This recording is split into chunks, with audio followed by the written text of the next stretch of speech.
शेतकऱ्यांच्या संबंधी 293 अणवे हो जरा काही थोडं बघा ना राजे जरा आमच्याकडे. नाही हे अलीकडच्या काळात खूपच वाढत चाललंय. तिकडेच वाढत चाललंय. डेकोरम मेंटेन होत नाही. आपसात एवढं बोललं जातं, मंत्र्यांना उत्तर देणं अवघड होऊन जातं, ऐकता येत नाही सदस्य काय बोलतायत ते. हे काय बरोबर नाही. बांगड्या साहेब, तुम्ही विशेष लक्ष ठेवा. हा 293चा प्रस्ताव आला जवळपास 9:50 सुरू झाले. म्हणजे हा प्रस्ताव चालू होता अध्यक्षमध्ये सभागृह सुरू होता. 23 सन्माननीय सदस्यांनी त्या ठिकाणी सभा घेतला. फार महत्त्वाचा विषय त्या ठिकाणी तालिका सभाध्यक्ष हे चेतनजी तुपे साहेब होते.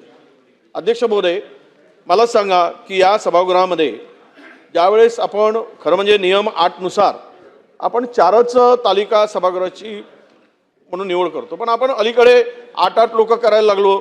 तो अधिकार मी त्यावर संदर्भात बोलणार नाही, पण ते मर्यादित होतं, आपण ते वाढवलं.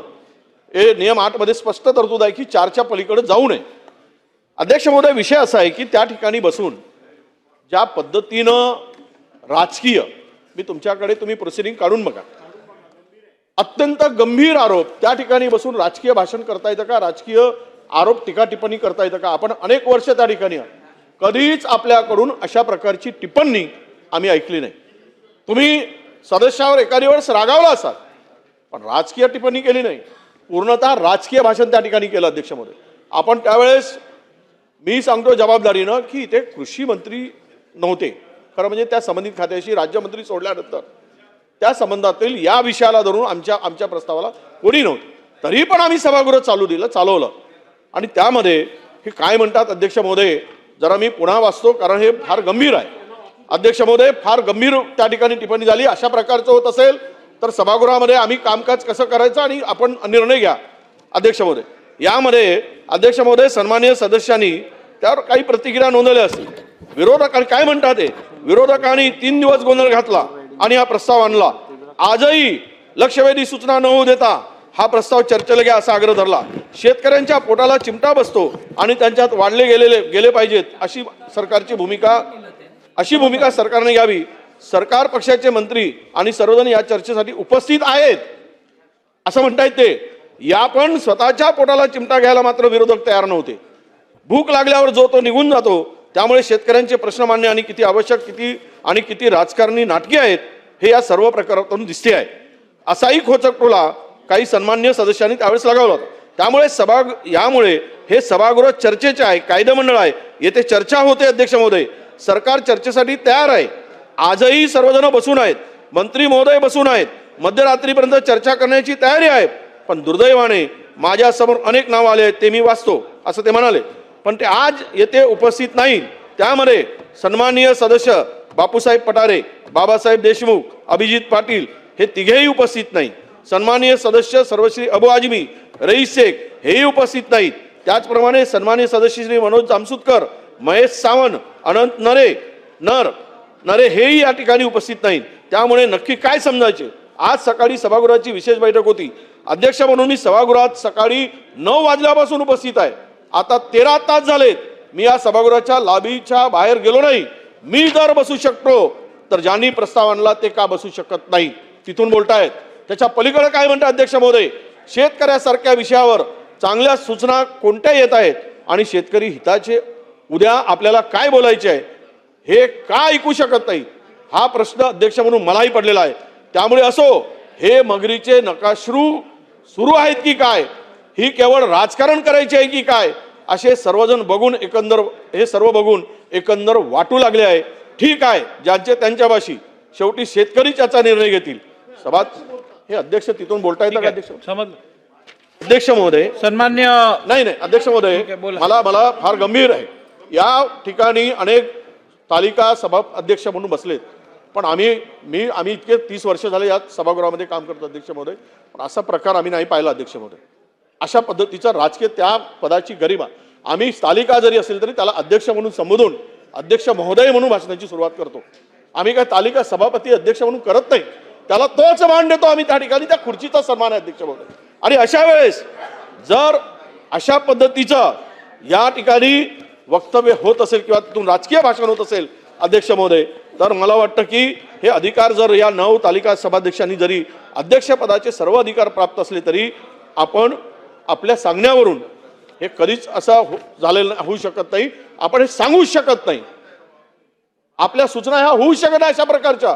तरी पण या ठिकाणी या पदाची गरिमा राखून उंची वाढवण्याचा प्रयत्न नेहमी त्या ठिकाणी त्या लोकांनी केलेला, अध्यक्ष त्या ठिकाणी न्याय देण्याचं काम केलं अध्यक्ष, याची आम्हालाही जाणीव आहे, आपल्यालाही जाणीव आहे, सभागृहाला जाणीव आहे.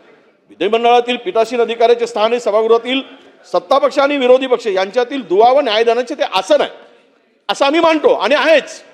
मग अशा ठिकाणी या पद खुर्चीवर बसल्यानंतर जर कोणी अवाजवी गैरफायदा घेण्याचा प्रयत्न करत असेल तर ते योग्य आहे का, याचं उत्तर निश्चितपणे आम्हाला मिळालं पाहिजे अशी आमची आपल्याकडनं अध्यक्ष महोदय अपेक्षा आहे.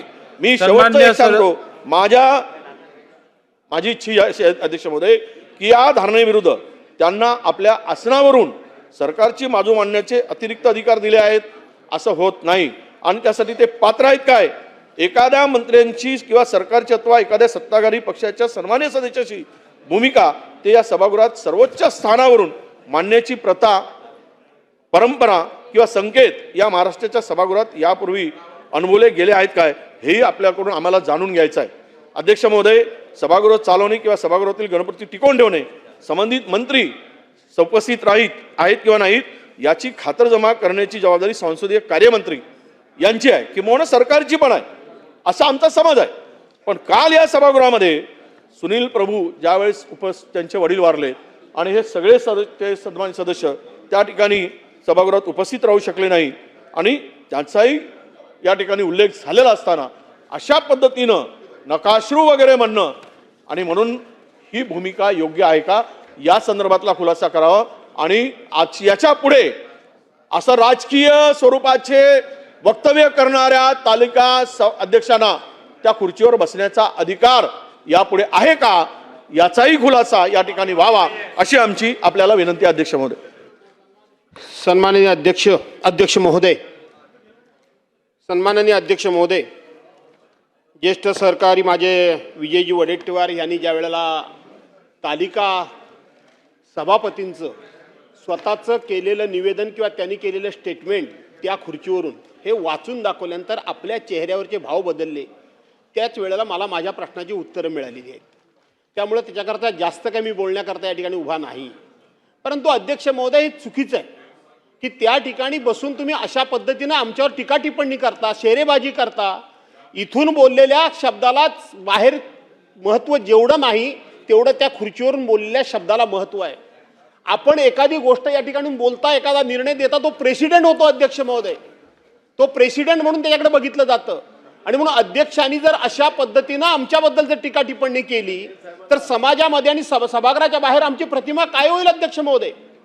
आणि म्हणून यांना कडक शब्दामध्ये ते माझे मित्र आहेत, मैत्री आपल्या जागी, परंतु आपण यांना कडक शब्दामध्ये अध्यक्ष महोदय समज देण्याची गरज आहे.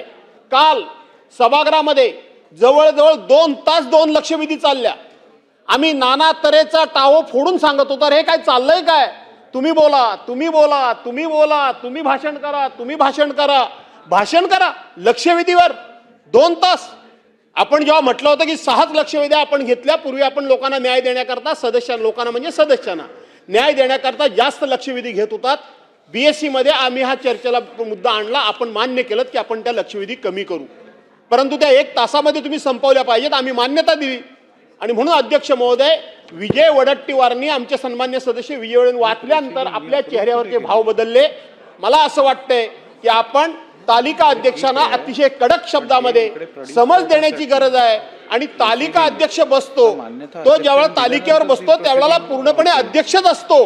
मान देतो आपण म्हणजे विजयराव, खरं तर त्यांना अध्यक्षांचेच अधिकार प्राप्त झालेले असतात, पूर्णपणे अध्यक्षांचे कायदेशीर अधिकार प्राप्त झालेले असतात त्या खुर्चीवर गेल्यानंतर, तो तालिका सभापती असताना. आणि म्हणून अध्यक्षांनी हे विचार व्यक्त केले असा त्याचा अर्थ होतो, कारण तो त्या तालिका अध्यक्ष जे बसलेले असतात ते पुरेपूर त्यांना अध्यक्षांचे अधिकार त्या चेअरवर असतात, चेअरच्या खाली उतरल्यानंतर नाही. आणि म्हणून त्यांना जर काही टीका टिप्पणी करायची होती तर त्यांनी दुसऱ्या तालिका अध्यक्षांना बोलवायला पाहिजे होतं, त्यांनी स्वतः इथे येऊन बोलायला पाहिजे होतं. त्यांनी जर आमच्यावर टीका टिप्पणी केली असती आम्ही काही म्हणालो नसतो. तो त्यांचा अधिकार आहे. आम्ही ज्यांच्यावर टीका टिप्पणी करतो हा त्यांना अधिकार आहे. आणि म्हणून अध्यक्ष महोदय, आपल्या चेहऱ्यावरचे भाव मला बोलून गेले. आपण अतिशय कडक शब्दामध्ये त्यांना या ठिकाणी समज देण्याची गरज आहे असं माझी आपल्याला विनंती आहे.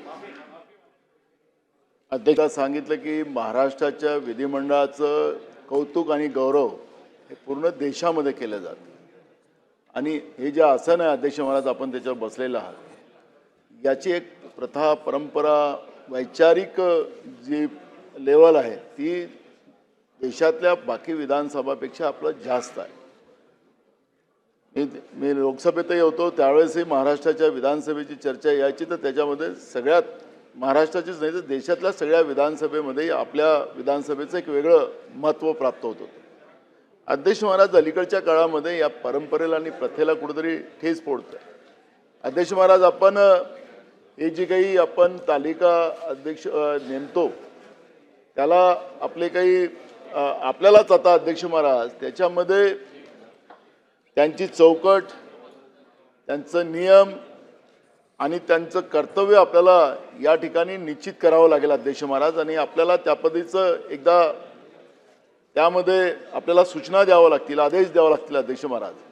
नाहीतर ही परंपरा कारण की आपल्याला भूषणावं नाही आहे महाराष्ट्राच्या विधिमंडळाला भूषणावं नाही आहे त्याच्यामुळे कोण त्या याच्यावर बसतो आपण तालिका अध्यक्षामध्ये त्याच्यापेक्षा त्या खुर्चीचा सन्मान ठेवणं हे प्रत्येकाचं दायित्व जाते आणि मला वाटतं की आपण निश्चितपणे या कालची झालेल्या घटनेला योग्य निर्णय द्याल. मी म्हणणार नाही की त्यांना बसू देऊ नका की काय असेल तो माझा विषय नाही आहे तो तुमचा विषय आहे आता. त्यामुळे तुम्ही काय निर्णय घेता त्याच्यावर संपूर्ण लक्ष या महाराष्ट्राच्या जनतेचं लागलेलं आणि त्या खुर्चीचं पावित्र्य हे महत्त्वाचं आहे. ते पावित्र्य आपण टिकवाल असा विश्वास माझा आहे.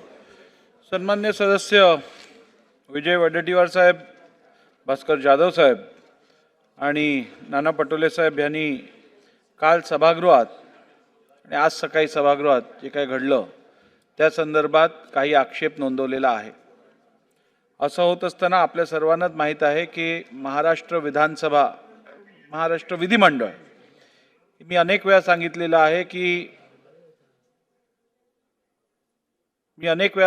आहे की देशातली सर्वात प्रीमियम लेजिस्लेटिव्ह बॉडी म्हणून आपल्याला उल्लेख केला जातो आणि असं असताना या संस्थेची गरिमा कायम ठेवणं त्याला कुठेही दगाफटका न लागणं ही तुमची माझी आपल्या सर्वांचीच जबाबदारी आहे.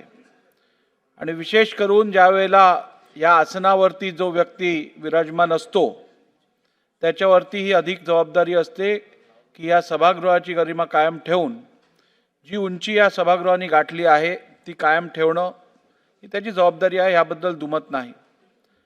आसनाबद्दल किंवा आसनावरती बसलेल्या व्यक्तींनी केलेल्या संभाषणाबद्दल या सभागृहात चर्चा घडवून आणणं हे यापूर्वी कधी झालं नाही आहे, यापुढेही होऊ नये अशी माझी प्रामाणिक इच्छा आहे. आणि त्यामुळे तुम्ही जो मुद्दा आज इकडे मांडलेला आहे त्या संदर्भातली सगळी माहिती प्राप्त करून मी माझ्या दालनात योग्य तो कारवाई करण्यासंदर्भात निर्णय घेईन. असं असतानाही एक गोष्ट आवर्जून सांगण्याची गरज आहे असं मला वाटतं. इंग्रजीत असं म्हटलं जातं spirit of the law and letter of the law हे दोन्हीचा मान ठेवणं अत्यंत आवश्यक आहे. लेटर ऑफ द लॉ म्हणजे जे काय कायद्यात लिहिलेलं आहे त्याचा मान ठेवणं आवश्यक आहे, पण ज्याचा उल्लेख केला नाही आहे पण स्पिरिटमध्ये ज्याचं अंमल देणं किंवा ज्याचं पालन करणं आवश्यक आहे ते पण तेवढंच आवश्यक आहे हे आपण सर्वांनी लक्षात ठेवणं आवश्यक आहे. जरीही या संविधानाने दिलेल्या आदेशानुसार हे नियम जे बनले आहेत त्यात अध्यक्षांनी कसं भाष्य करावं यावरती नियमात जरी लिहिलं नसेल तरी त्या अध्यक्षांना किंवा त्या पीठासीन अधिकाऱ्यांची जबाबदारी आहे की या नियमांमधलं स्पिरिट हे ओळखून त्याच्या चौकटीत राहून कार्य करणं आणि संभाषण करणं हे आवश्यक आहे. याची जाणीव मला आहे आणि या आसनावरती मी अध्यक्ष असताना जो कोणी तालिका अध्यक्ष म्हणून विराजमान होईल त्यांना पण माझी ही विनंती राहील की स्पिरिट आणि लेटरमधला फरक करू नकात. जे लेटरमध्ये नसेल ते तुमच्या स्पिरिटमधनं दिसून येऊ दे अशी मी सगळ्यांना विनंती करीन. आणि सभागृहात कुठच्याही परिस्थितीत या आसनावरनं किंवा या आसनाचा उपयोग राजकीय हेतूनी किंवा दृष्टीने केला जाणार नाही असं मी या सभागृहाला आश्वासित करतो.